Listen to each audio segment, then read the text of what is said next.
नालायक, सारा दिन सोता रहता है। जा पहाड़ से डायनासोर पकड़ ला, घर में बहुत चूहे डोल रहे हैं। ठीक है माँ, जा रहा हूँ अभी। मेरी माँ सोने भी नहीं देती है। आज पहाड़ से सबसे बड़ा डायनासोर लेके आऊंगा। दोस्तों, जब तक चैनल को सब्सक्राइब कर दो, नहीं तो तुम्हारे घर में भी एक डायनासोर छोड़ दूंगा। ये डायनासोर कहाँ गया? मिल ही नहीं रहा है दोस्तों। ओए हाथी, भाग जा यहाँ से, नहीं तो तुझे कब्रिस्तान पहुँचा दूंगा। तू ऐसे नहीं मानेगा।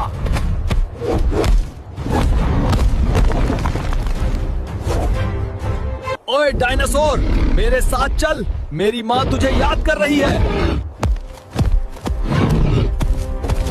माँ कहाँ हो आप? देखो मैं क्या लेकर आया हूँ, तुम घर से बाहर निकल कर आओ। क्या लेकर आया नालायक बेटा? ये डायनासोर ये चूहों को भगाएगा क्या? हाँ माँ रुको। ओए डायनासोर, सभी चूहों को भगा दें।